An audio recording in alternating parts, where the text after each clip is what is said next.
हरे कृष्णा।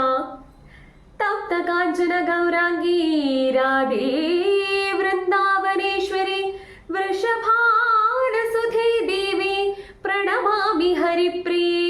हे कृष्णा करुणा सिंधो दीनबंधो जगत्पते गोपीश गोपिका कांता राधा कांता नमोस्तुते। हरे कृष्णा।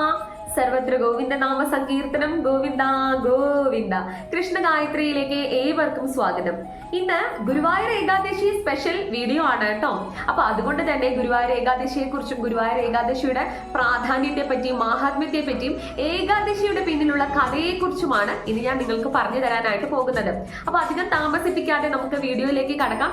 പറ്റുമെങ്കിൽ എല്ലാവരും വീഡിയോ മുഴുവനായിട്ട് കാണാനായിട്ട് ശ്രമിക്കുക. വ്രതങ്ങളിൽ വെച്ച് ഏറ്റവും അധികം പ്രാധാന്യമേറിയ വ്രതമാണ് ഏകാദശി വ്രതം എന്ന് പറയുന്നത്. 2025 ഗുരുവായൂർ ഏകാദശി വരുന്നത് ഡിസംബർ 1-ാം തീയതിയാണ് കേട്ടോ. പല ആൾക്കാരും പല രീതിയിലായിരിക്കും ഏകാദശി വ്രതം എടുക്കുന്നത്. ചില ഭക്തരാവട്ടെ നിർജ്ജലായിട്ട് ഏകാദശി എടുക്കും, അതായത് വെള്ളം പോലും കുടിക്കാതെ ഉള്ളൊരു ഏകാദശി വ്രതം അനുഷ്ഠിക്കും. മറ്റു ചിലരാവട്ടെ ഏകാദശി ദിവസം കഴിക്കാൻ പാടുള്ള ഭക്ഷണങ്ങൾ മാത്രം കഴിച്ച്, അതായത് പാല് പഴം അങ്ങനെയുള്ള വസ്തുക്കൾ മാത്രം കഴിച്ചിട്ട് ഏകാദശി വ്രതം എടുക്കും. രണ്ട് രീതിയിലും നമുക്ക് ഏകാദശി വ്രതം എടുക്കാം, യാതൊരു തെറ്റും ഇല്ല കേട്ടോ. വ്രതം അനുഷ്ഠിക്കുന്നതിനെ കുറിച്ചൊക്കെ കടക്കുന്നതിന് മുൻപ് എന്തുകൊണ്ടാണ് ഗുരുവായൂർ ഏകാദശിക്ക് ഇത്രയും അധികം പ്രാധാന്യം എന്ന് ഞാൻ നിങ്ങൾക്ക് പറഞ്ഞു തരാം. മറ്റു ഏകാദശിയിൽ നിന്ന് ഗുരുവായൂർ ഏകാദശിക്ക് ഇത്രയധികം പ്രാധാന്യത്തിന്റെ ആദ്യത്തെ കാര്യം എന്ന് പറയുന്നത് ഇന്നാണ് നമ്മുടെ പൊന്നു ഗുരുവായൂരപ്പന്റെ പ്രതിഷ്ഠാ ദിനം. അതായത് സാക്ഷാൽ ഗുരുദേവനും വായുദേവനും ചേർന്ന് മമ്മിയൂരപ്പന്റെ, അതായത് സാക്ഷാൽ പരമേശ്വരന്റെ സാന്നിധ്യത്തിൽ ഇന്ന് നമ്മൾ കാണുന്ന ഗുരുവായൂർ എന്ന് പറയുന്ന സ്ഥലത്ത് ഭഗവാനെ പ്രതിഷ്ഠിച്ചത് ഇന്നാണ്. അതായത് ദ്വാപര യുഗത്തിൽ ഭഗവാൻ തന്നെ പൂജിച്ച ഭഗവാന്റെ വിഗ്രഹമാണെന്നാണ് പറയപ്പെടുന്നത്. അപ്പൊ അത്രയും അമൂല്യമായിട്ടുള്ള, അത്രയും പ്രഷ്യസ് ആയിട്ടുള്ള ഒരു സംഭവം നടന്ന ദിവസം ഇന്നാണ്. അതുകൊണ്ടാണ് മറ്റ് ഏകാദശിയിൽ നിന്ന് ഇന്നത്തെ ഇപ്രാവശ്യത്തെ ഏകാദശി നമ്മൾ ഗുരുവായൂർ ഏകാദശി എന്ന് എടുത്തു പറയാനുള്ള ആദ്യത്തെ കാരണം. വൃശ്ചിക മാസത്തിലെ വെളുത്ത പക്ഷ ഏകാദശിയാണ് നമ്മൾ ഗുരുവായൂർ ഏകാദശി എന്ന് പറഞ്ഞ് കൊണ്ടാടുന്നത്. അതായത് സാക്ഷാൽ പൊന്നുണ്ണിക്കണ്ണന്റെ പ്രതിഷ്ഠാദിന ദിവസമായിട്ട് നമ്മൾ ആഘോഷിക്കുന്നത്. ഇന്നേ ദിവസം ഗുരുവായൂർ ക്ഷേത്രത്തില് വലിയ രീതിയിലുള്ള പൂജകളും കർമ്മങ്ങളും ഒക്കെ നടക്കുന്ന വലിയ ഉത്സവ പ്രതീതി തന്നെയായിരിക്കും ഗുരുവായൂർ ക്ഷേത്രത്തിൽ. ഇനി ഗുരുവായൂർ ഏകാദശിയുടെ മറ്റ് പ്രത്യേകതകൾ എന്താണെന്ന് ചോദിച്ചാൽ, ഇന്നേ ദിവസമാണ് ഭഗവാന്റെ കഠിന ഭക്തനായ ശ്രീ മേൽപ്പത്തൂർ നാരായണ ഭട്ടതിരിപ്പാട് അദ്ദേഹത്തിന്റെ കൃതിയായ നാരായണീയം എന്ന് പറയുന്ന ആ കൃതി ഭഗവാന് നേരിട്ട് സമർപ്പിച്ചത്. അതായത് ഇന്നേ ദിവസം അദ്ദേഹത്തിന്റെ മുന്നിൽ ഭഗവാൻ ധന്വന്തരി മൂർത്തിയായിട്ടാണ് അവതരിച്ചത്. എന്നിട്ട് അദ്ദേഹത്തിന് ആ ഒരു സമർപ്പണം നേരിട്ട് ചെയ്യാൻ പറ്റിയ ഒരു ദിവസമാണ് ഇന്ന്. അതായത് 100 ദിവസം കൊണ്ടാണ് 100 ദശകം അദ്ദേഹം എഴുതി പൂർത്തിയാക്കി ഭഗവാനെ നേരിട്ട് സമർപ്പിച്ചത്. അതുകൊണ്ട് തന്നെ ഈ ഒരു ഏകാദശിക്ക് നമ്മൾക്ക് നാരായണീയത്തിന്റെ പിറന്നാളായിട്ടും കൂടെ ഈ ഒരു ഏകാദശി നമ്മൾ കണക്കാക്കുന്നുണ്ട്. ഇനി മറ്റൊരു പ്രത്യേകത എന്താണെന്ന് ചോദിച്ചാൽ, ഇന്നേ ദിവസമാണ് ഭഗവാൻ ശ്രീ ഗുരുവായൂരപ്പൻ പാർത്ഥസാരഥി രൂപത്തിൽ, അതായത് പാർത്ഥൻ എന്ന് പറഞ്ഞാൽ അർജുനൻ, സാരഥി എന്ന് പറഞ്ഞാൽ അർജുനന്റെ തേരാളിയായിട്ട് പാർത്ഥസാരഥി രൂപത്തിൽ അർജുനന് ഗീതോപദേശം നൽകിയത്. അതുകൊണ്ട് തന്നെയാണ് ഇന്നേ ദിവസം ഭഗവാന്റെ വലിയ അത്രയും മഹത്കരമായിട്ടുള്ള വിശ്വരൂപം അർജുനന് മുന്നിൽ കാണിച്ചു കൊടുത്തത്. അതായത് അർജുനൻ മഹാഭാരത യുദ്ധത്തിന് തൊട്ട് മുൻപായിട്ട് എന്ത് ചെയ്യണമെന്ന് അറിയാതെ ആകെ ആശങ്കപ്പെട്ട് വളരെയധികം മോശമായ ഒരു സ്ഥിതിയിൽ നിൽക്കുന്ന സമയത്ത് അർജുനന് എല്ലാ രീതിയിലുള്ള ഒരു സപ്പോർട്ടും കൊടുത്ത് ആ ഭഗവത്ഗീത എന്ന് പറയുന്ന അത്രയും മഹത്കരമായ ഗ്രന്ഥം ഇന്നേ ദിവസമാണ് നമ്മൾക്ക് നമ്മുടെ പ്രപഞ്ചത്തിലേക്ക് ഭഗവാൻ ഏവർക്കുമായിട്ട് പകർന്നു നൽകിയത്. ഇനി ഗുരുവായൂർ ഏകാദശിക്ക് മറ്റൊരു പ്രത്യേകതയും കൂടിയുണ്ട്. അതായത് ഭഗവാന്റെ ഏറ്റവും വലിയ ഭക്തനായിരുന്നു ചെമ്പൈ വൈദ്യനാഥ ഭാഗവതർ. അദ്ദേഹം എല്ലാ ഏകാദശി ദിവസവും ഗുരുവായൂരപ്പന്റെ നടയിൽ വന്നിട്ട് സംഗീതാർച്ചന നടത്താറുണ്ടായിരുന്നു. പക്ഷെ ഒരു ഏകാദശി ദിവസം മാത്രം അദ്ദേഹം ഗുരുവായൂർ ക്ഷേത്രത്തിൽ വരാതെ മറ്റേതോ ഒരു പ്രഗത്ഭനായ ഒരു രാജാവിന്റെ കൊട്ടാര സദസ്സിൽ പാടാനായിട്ട് പോയി. അപ്പോ അതുകൊണ്ട് ആ ഒരു സംഭവത്തിന് ശേഷം അദ്ദേഹത്തിന്റെ ശബ്ദം നഷ്ടപ്പെടുകയും പിന്നെ ഭഗവാൻ ഗുരുവായൂരപ്പനെ നീണ്ടകാലം ഉപാസിക്കുന്നതിലൂടെ, ഭഗവാനെ അതികഠിനമായി ഉപാസിക്കുന്നതിലൂടെ അദ്ദേഹത്തിന് ശബ്ദം വീണ്ടും കിട്ടുകയും പിന്നെ അടുത്ത ഗുരുവായൂർ ഏകാദശി ദിവസം അദ്ദേഹം ക്ഷേത്രത്തിൽ വന്ന് ഭഗവാനായിട്ടുള്ള സംഗീതാർച്ചന നടത്തുകയും ചെയ്തത് ഇതുപോലൊരു ഗുരുവായൂർ ഏകാദശി ദിവസമാണ്. അപ്പോൾ അദ്ദേഹത്തിന്റെ ഏറ്റവും വലിയ ഭക്തനായ ശ്രീ ചെമ്പൈ വൈദ്യനാഥ ഭാഗവതരുടെ മുന്നിലും പ്രത്യക്ഷനായ ദിവസം എന്ന് പറയുന്നത് ഏകാദശി ദിവസമാണ്. ഇനി ഏകാദശിക്ക് പിന്നിലുള്ള കഥയിലേക്ക് കടക്കാം നമുക്ക്. ഗുരുവായൂർ ഏകാദശിക്ക് ഉദ്ധന ഏകാദശി എന്നും കൂടെ ഒരു പേരുണ്ട് കേട്ടോ. അപ്പൊ എന്താണ് എന്താണ് ഉദ്ധനം എന്ന് വെച്ചാൽ? ഉദ്ധനം എന്ന് വെച്ചാൽ ഉണരുക എന്നതാണ് അർത്ഥം. അപ്പോൾ ആരോ ഉണർന്നു. അപ്പൊ ആരാണ് ഉണർന്നത്? ആ ഒരു കഥയിലേക്ക് നമുക്ക് കടക്കാം. ഒരിക്കൽ മുരൻ എന്ന പേരുള്ള ഒരു അസുരൻ ബ്രഹ്മദേവനിൽ നിന്ന് വളരെ വലിയ രീതിയിലുള്ള വരങ്ങളൊക്കെ പ്രാപ്തമാക്കി. അതിനുശേഷം ദേവലോകം മുഴുവൻ കീഴ്പ്പെടുത്താനായിട്ട് അദ്ദേഹം ശ്രമിച്ചു. അപ്പോൾ ഒരു നിവർത്തിയും ഇല്ലാതെ ദേവരാജനായ ഇന്ദ്രൻ നേരെ ഭഗവാൻ പരമശിവന്റെ അടുത്ത് പോയിട്ട് അദ്ദേഹത്തിന്റെ വിഷമങ്ങൾ മുഴുവൻ പറഞ്ഞു. അപ്പോ പരമശിവൻ പറയുകയാണ്, മുരാസുരനെ വധിക്കുക എന്ന് പറയുന്നത് നമ്മുടെ പരിപാലകനായ ശ്രീ മഹാവിഷ്ണുവിനെ മാത്രം സാധിക്കുന്ന ഒരു കാര്യമാണ്. അദ്ദേഹം പറയുന്നത് നമ്മുടെ പരിപാലകനാണ്. നമുക്കുള്ള എല്ലാ പ്രോബ്ലംസിനും അദ്ദേഹത്തിന്റെ കയ്യിൽ ഒരു വലിയ സൊല്യൂഷൻസ് ഉണ്ട് അല്ലെ. അപ്പൊ അദ്ദേഹത്തിന് മാത്രം പറ്റുന്ന കാര്യമാണ് എന്ന് പറഞ്ഞ് പരമശിവൻ ദേവഗണങ്ങളെ മുഴുവനും എങ്ങോട്ടേക്ക്? വൈകുണ്ഠത്തിലേക്ക് വിട്ടു.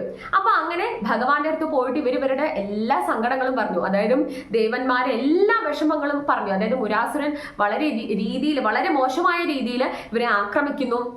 അത് മാത്രമല്ല, ഇന്ദ്രലോകം കീഴ്പ്പെടുത്താനായിട്ട് ശ്രമിക്കുന്നു. അപ്സരസുകളൊക്കെ പേടിച്ച് ഭയന്ന് എവിടെയോ ഒളിച്ചിരിക്കുകയാണ് എന്നൊക്കെ പറഞ്ഞിട്ട് ഭയങ്കരമായിട്ടുള്ള വിഷമങ്ങളൊക്കെ സാക്ഷാൽ മഹാവിഷ്ണുവിനോട് പറഞ്ഞു.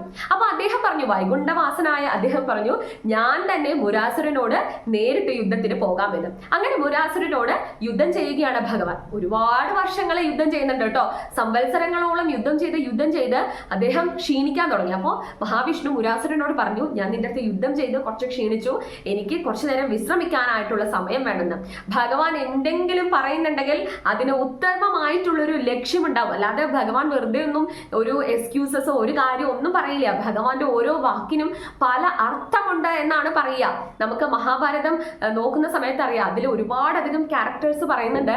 ഭഗവാൻ ഒരു വാക്ക് പറഞ്ഞാൽ അതിന് അനേകം അർത്ഥങ്ങളാണ് ഉള്ളത് എന്ന്.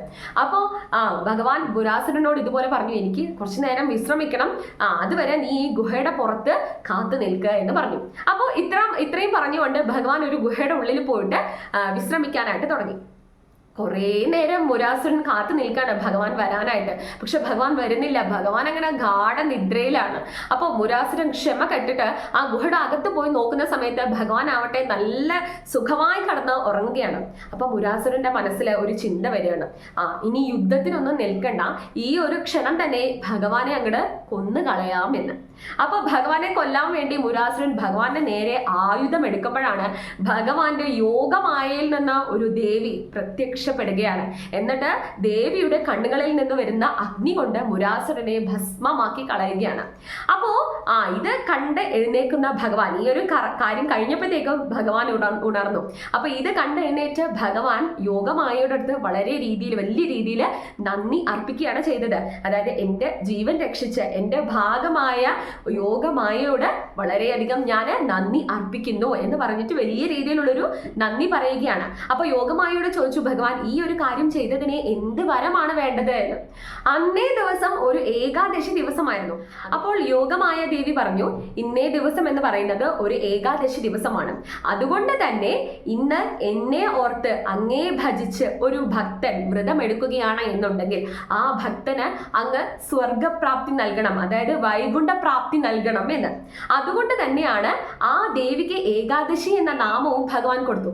അതുകൊണ്ട് ഇന്നേ ദിവസം ഏകാദശി ദിവസം നമ്മൾ യോഗമായ ദേവിയെയും ഓർത്ത് ഭഗവാനെയും സ്മരിച്ച് നമ്മൾ ഭഗവാനെ പൂർണ്ണമായി പ്രാർത്ഥിച്ച് നല്ല വ്രതം അനുഷ്ഠിക്കുകയാണ് എന്നുണ്ടെങ്കിൽ നമുക്ക് വൈകുണ്ഠ പ്രാപ്തി വരെ നേടാനായിട്ട് സാധിക്കുമെന്നാണ് പറയാ. അതുകൊണ്ടാണ് ഏകാദശിക്ക് ഇത്രയും അധികം പ്രാധാന്യം എന്ന് പറയുന്നത്.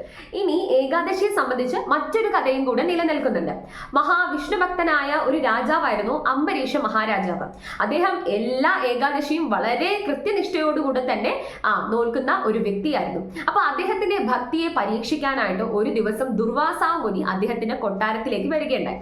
അങ്ങനെ ഏകാദശി എടുത്ത് അടുത്ത ദിവസം പാരണ നടത്തി പാരണ വീട്ടിയിട്ട് ഈ ഒരു വ്രതം അവസാനിപ്പിക്കണ്ടേ. അപ്പൊ ആ ഒരു ചടങ്ങ് സമയത്താണ് ദുർവാസാവ് മുനി വരുന്നത്. അങ്ങനെ ദുർവാസാവ് മുനിയെ കാണുന്ന മാത്രയിൽ തന്നെ വലിയ ആദരവോടുകൂടിയാണ് അംബരീഷ മഹാരാജാവ് അദ്ദേഹത്തിനെ ക്ഷണിച്ച് വലിയ സ്വീകരണമൊക്കെ കൊടുക്കുന്നത്. അപ്പോൾ ഈ ഒരു സ്വീകരണത്തിലൊക്കെ വളരെയധികം സംതൃപ്തനായ ദുർവാസാവ് മുനി ചോദിച്ചു, ഇന്നലെ ഏകാദശി ആയിരുന്നില്ലേ, അങ്ങ് ഏകാദശി വ്രതം അനുഷ്ഠിച്ചുവോ ചോദിച്ചു. അപ്പൊ അംബരീഷ മഹാരാജാവ് പറയാണ്, എന്ത് ചോദ്യമാണ് മുനി അങ്ങ് ചോദിക്കുന്നത്? ഞാൻ എല്ലാ ഏകാദശിയും കൃത്യമായി അനുഷ്ഠിക്കുന്ന ഒരു വ്യക്തിയാണ്. ഞാൻ ഏകാദശി അനുഷ്ഠിച്ചിരുന്നു. ഇന്ന് ഇത്ര സമയത്തിനുള്ളിൽ എനിക്ക് പാരണ വീട്ടണം എന്ന് പറഞ്ഞു. അപ്പോൾ അദ്ദേഹം പറഞ്ഞു, ഞാനും ഏകാദശി അനുഷ്ഠിച്ചിട്ടുണ്ട്, നാം സ്നാനം കഴിഞ്ഞ് വരാം, എന്നിട്ട് നമുക്ക് ഒരുമിച്ച് പാരണ വീട്ടാമെന്ന്.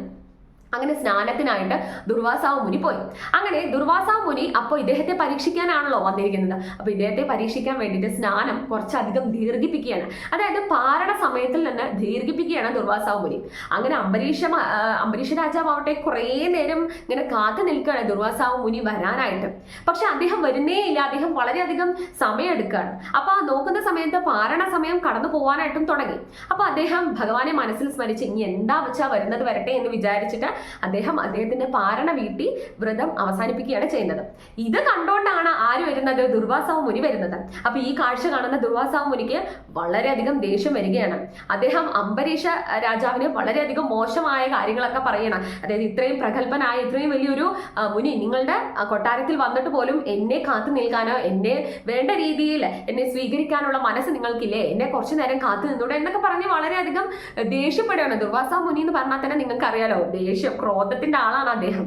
അപ്പോ അങ്ങനെ പറഞ്ഞു കുറേ നേരം പറയുന്നുണ്ട്. അംബരീഷ രാജാവാണെങ്കിൽ ഒന്നും എതിർത്ത് പറയുന്നില്ല. അദ്ദേഹം കേട്ട് മിണ്ടാതെ നിൽക്കുകയാണ്. അപ്പൊ അങ്ങനെ പറഞ്ഞു ഒരുപാട് നേരം പറഞ്ഞ് ദുർവാസാവ് മുനി ഒടുവില് ശപിക്കാനായിട്ട് തന്റെ കമണ്ടലൂന്ന് തീർത്ഥജലം എടുത്ത് ഇങ്ങനെ ഉയർത്തുകയാണ്. അപ്പോഴാണ് എന്താണ് സംഭവിക്കുന്നത്? അപ്പോ ഭഗവാന്റെ ആ ഒരു സുദർശന ചക്രം ദുർവാസാവ് മുനിയുടെ മേലെ ഇങ്ങനെ വരികയാണ്. ദുർവാസാവ് മുനിയുടെ നേരേക്ക് ഇങ്ങനെ വരികയാണ്. അപ്പൊ ഇത് കണ്ട് പേടിച്ച് ഭയന്ന് ഓടുകയാണ് ദുർവാസാവ് മുനി. ഉൾക്കാടുകളിലേക്കൊക്കെ ഇങ്ങനെ ഓടി പോകുന്നുണ്ട്. സുദർശന ചക്രം ആവട്ടെ അദ്ദേഹത്തിന്റെ പിന്നാലെ തന്നെയുണ്ട്. അപ്പോൾ ഒരു കാടിന്റെ ഒരു സ്ഥലത്ത് എത്തിയ സമയത്ത് ദുർവാസാവ് മുനി അവിടെ ഭഗവാനോട് പ്രാർത്ഥിച്ചു. കാരണം എനിക്ക് ഇനി ഞാനൊരു അവിവേകം പ്രവർത്തിച്ചു പോയി, ഇനി ഒരിക്കലും ഞാൻ ചെയ്യില്ല. ഇതിനെന്താണ് ഞാൻ ചെയ്യേണ്ടത്? ഇത് ഭഗവാൻ ക്ഷമിക്കാനായിട്ട് ഞാൻ എന്താണ് ചെയ്യേണ്ടത് എന്ന് ചോദിച്ചു. അപ്പൊ ഭഗവാൻ നേരിട്ട് അദ്ദേഹത്തിന്റെ മുന്നിൽ പ്രത്യക്ഷനായിട്ട് പറയുകയാണ്, എൻ്റെ ഭക്തനെ അപമാനിക്കുക എന്ന് പറഞ്ഞാൽ എന്നെ അപമാനിക്കുന്നത് പോലെയാണ്. അതുകൊണ്ട് എൻ്റെ മുന്നിലല്ല അങ്ങ് ക്ഷമാപണം നടത്തേണ്ടത്, നേരിട്ട് അംബരീഷ രാജാവിന്റെ മുന്നിൽ പോയിട്ടാണ് അങ്ങ് പ്രവർത്തിച്ചതിന് അങ്ങ് ക്ഷമാപണം നടത്തേണ്ടത് എന്ന്. അങ്ങനെ ദുർവാസാവ് മുനി വീണ്ടും അംബരീഷ മഹാരാജാവിന്റെ കൊട്ടാരത്തിൽ പോയിട്ട് രാജാവിനോട് ക്ഷമ പറയുകയാണ്. അപ്പോഴാണ് ആ ഒരു സുദർശന ചക്രം ഭഗവാന്റെ വിരലുകളിലേക്ക് നേരിട്ട് തിരിച്ചു പോയത് എന്നതാണ് ഒരു കഥ. അപ്പോൾ ഗുരുവായൂർ ഏകാദശി എന്നല്ല, എല്ലാ ഏകാദശി അനുഷ്ഠിക്കുന്ന ഏതൊരു ഭക്തനും ഭഗവാൻ വലിയൊരു പ്രാധാന്യം നൽകുന്നുണ്ട് എന്നതാണ് ഈ കഥയിലൂടെ വ്യക്തമായിട്ട് നമുക്ക് മനസ്സിലാവാനായിട്ട് സാധിക്കുന്നത്. ഈ കഥ നമ്മൾക്ക് വേറൊരു സന്ദേശവും കൂടെ തരുന്നുണ്ട്. അതായത് ഏതൊരു ഭക്തനെയും ഭക്തിയെ അളക്കാൻ ആർക്കും തന്നെ ഈ പ്രപഞ്ചത്തിലുള്ള ആർക്കും തന്നെ ഒരു യോഗ്യതയില്ല. ചിലപ്പോൾ വളരെ സാധാരണക്കാരനായ ഒരു വ്യക്തിയായിരിക്കും അദ്ദേഹത്തിന്റെ ഭക്തി, അദ്ദേഹത്തിന്റെ മനസ്സിൽ ഭഗവാനോടുള്ള സ്നേഹം എന്ന് പറയുന്നത് ചിലപ്പോൾ ഒരു മുനിവര്യനേക്കാളും കൂടുതലായിരിക്കും. കാരണം ആ സാധാരണക്കാരനെ ചിലപ്പോൾ വലിയ വലിയ ശ്ലോകങ്ങളോ മന്ത്രങ്ങളോ ഒന്നും അറിയണ്ടാവില്ല. പക്ഷെ ഭഗവാനോട് നിത്യവും എന്നും ഉള്ള ആ ഒരു സ്നേഹം, എന്നും ഭഗവാനോട് തൻ്റെ എല്ലാ കാര്യങ്ങളും പറയും. ആ ഭഗവാനോടുള്ള ആ നിഷ്കളങ്കമായ ആ സ്നേഹം ഉണ്ടല്ലോ, ചിലപ്പോൾ ഒരു പക്ഷെ ആ സ്നേഹം മുനിവര്യന്റെ വലിയ വലിയ യാഗങ്ങളെക്കാട്ടിലൊക്കെ വലുതായിട്ടിരിക്കാം. ഭഗവാന്റെ മുന്നിൽ ഭഗവാന്റെ സ്നേഹത്തെ, ഭഗവാനോടുള്ള ഭക്തിയെ ആർക്കും അളക്കാനായിട്ട് സാധിക്കില്ല. അത് അളക്കാൻ ഭഗവാന് മാത്രമേ സാധിക്കുള്ളൂ. ഭഗവാന് മാത്രമേ അറിയാനായിട്ട് പറ്റുള്ളൂ. നമ്മുടെ മനസ്സിലൂടെ, നമ്മുടെ ഈ സാധാരണക്കാരനായ ഓരോ വ്യക്തികളുടെയും മനസ്സിലൂടെ എന്തൊക്കെയാണ് കടന്നു പോകുന്നത് എന്ന് ഭഗവാന് മാത്രമേ അറിയാനായിട്ട് സാധിക്കുള്ളൂ. ഇനി ഏകാദശി എങ്ങനെ അനുഷ്ഠിക്കണമെന്ന് നോക്കാം. ഏകാദശി വ്രതത്തിന്റെ തുടക്കം എന്ന് പറയുന്നത് ദശമി ദിവസത്തിൽ നിന്നാണ്. അതായത് ദശമി ദിവസം മുഴുവനും നമ്മൾ ഒരിക്കലിരിക്കണം. ഒരിക്കൽ എന്ന് ഉദ്ദേശിക്കുന്നത് ഒരു നേരം മാത്രം അരി ആഹാരം കഴിക്കുക. അന്നേ ദിവസം നമ്മൾ കുളിച്ച് ഭഗവത് പ്രാർത്ഥനയ്ക്ക് ശേഷം മാത്രമേ നമ്മൾ ഭക്ഷണം കഴിക്കാനും പാടുകയുള്ളൂ. അങ്ങനെ ദശമി മുഴുവൻ നമ്മൾ അങ്ങനെ കഴിച്ചു കൂട്ടണം. ഇനി ഏകാദശി ദിവസവും ഇതേപോലെ നമ്മൾ രാവിലെ എഴുന്നേറ്റ് കുളിച്ചതിന് ശേഷം ഭഗവത് പ്രാർത്ഥനയ്ക്ക് ശേഷം മാത്രം നമ്മൾ ഭക്ഷണം കഴിക്കുക. അന്നേ ദിവസം മുഴുവനും നമ്മൾ അരി ആഹാരം ഒഴിവാക്കേണ്ടതാണ്. ചിലവര് ഗോതമ്പ് ധാന്യങ്ങൾ ഒക്കെ ഒഴിവാക്കും. പക്ഷേ ഇന്നത്തെ ജീവിതശൈലി രോഗങ്ങൾക്ക് കൊണ്ടിങ്ങനെ നിൽക്കുന്ന ആൾക്കാർക്ക് ഒരിക്കലും ഇത് മൊത്തം അവോയ്ഡ് ചെയ്ത് ഏകാദശി എടുക്കാൻ പറ്റില്ല. അപ്പോൾ അവർക്കാണെങ്കിൽ ഏകാദശി എടുക്കണമെന്നും ആഗ്രഹം ഉണ്ടാവും. അപ്പോൾ ഭഗവാൻ എൻ്റെ ഏകാദശി സ്വീകരിക്കില്ലേ എന്നുള്ളൊരു തോന്നലൊക്കെ വരും. ഒരിക്കലും കുഴപ്പമില്ല. ഗുരുവായൂർ ക്ഷേത്രത്തിൽ തന്നെ ഗോതമ്പ് കഞ്ഞിയും ഗോതമ്പ് ചോറൊക്കെയാണ് അവിടെ ഭക്ഷണമായിട്ട് ഏകാദശി വ്രതം അനുഷ്ഠിക്കുന്ന ഭക്തന്മാർക്ക് കൊടുക്കുന്നത്. അതുകൊണ്ട് ഗോതമ്പ് തുടങ്ങിയ ധാന്യ വസ്തുക്കൾ കഴിക്കുന്നതിൽ തെറ്റില്ല. അഥവാ നിങ്ങൾക്ക് ഒഴിച്ചുകൂടാൻ പറ്റുമെങ്കിൽ ഒഴിവാക്കി നിർത്താം. അല്ലാതെ നമുക്ക് വേറെ ഇതൊന്നുമില്ല. പിന്നെ പാല്, ഫ്രൂട്ട്സ് ഒക്കെ കഴിക്കാം. അതെല്ലാം കഴിച്ച് നമുക്ക് വ്രതം എടുക്കാം. പിന്നെ എന്താണെന്ന് വെച്ച് കഴിഞ്ഞാൽ നോൺ വെജ് കഴിക്കരുത്.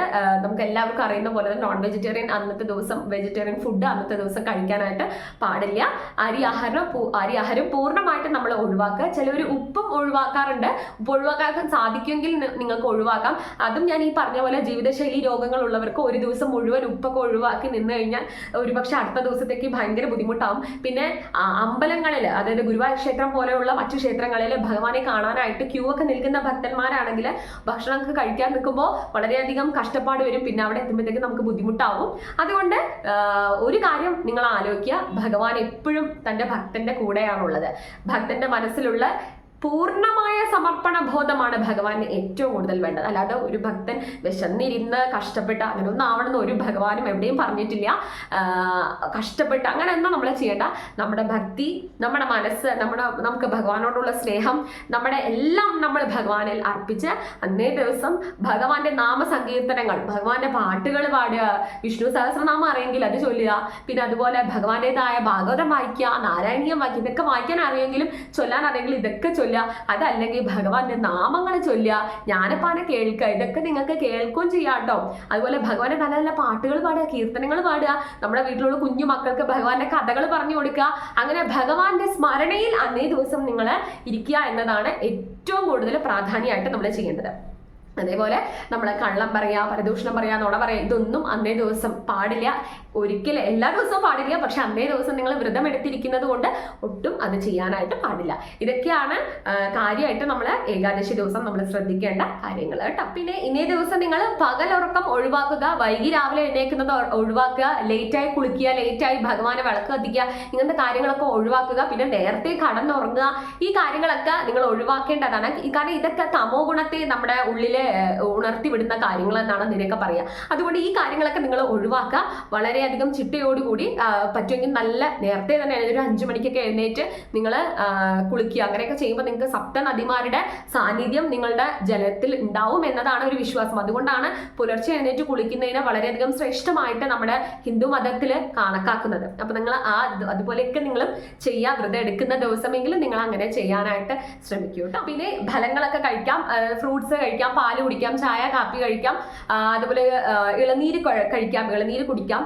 അതിലൊന്നും യാതൊരു പ്രശ്നവുമില്ല. അപ്പൊ നിങ്ങൾക്ക് നിങ്ങളുടെ ആരോഗ്യം സംരക്ഷിച്ചുകൊണ്ട് തന്നെ ഭഗവാനെ സ്മരിച്ച് നല്ല കാര്യങ്ങൾ ചെയ്ത്, പിന്നെ പറ്റുമെങ്കിൽ ഭക്തർക്ക് അല്ലെങ്കിൽ സാധുജനങ്ങൾക്ക് അന്നദാനമോ അങ്ങനെ എന്തെങ്കിലും കാര്യങ്ങൾ നിങ്ങളെ കൊണ്ട് പറ്റുമെങ്കിൽ നിങ്ങൾ ചെയ്യാം. അടുത്തുള്ള ക്ഷേത്രങ്ങളിലൊക്കെ പോയിട്ട് ഇത്തരം രീതിയിലൊക്കെ ഇന്ന് എല്ലാ ക്ഷേത്രങ്ങളിലും സംവിധാനം ഉണ്ടല്ലോ. അപ്പൊ അതിന് നിങ്ങൾക്ക് എന്തെങ്കിലും ഒരു കാര്യം ചെയ്യാൻ പറ്റുമെങ്കിൽ അന്നേ ദിവസം ചെയ്യുകയാണെങ്കിൽ വളരെ വളരെ വളരെ ഉത്തമമായിട്ടാണ് കണക്കാക്കുന്നത്. അപ്പോൾ ഇത്രയൊക്കെയാണ് എനിക്ക് ഏകാദശിയെ കുറിച്ച് നിങ്ങൾക്ക് പറഞ്ഞു തരാനായിട്ടുള്ളത്. അപ്പോൾ ഇത്രയും പറഞ്ഞുകൊണ്ട് ഞാൻ നിർത്തുന്നു. ഹരേ കൃഷ്ണ.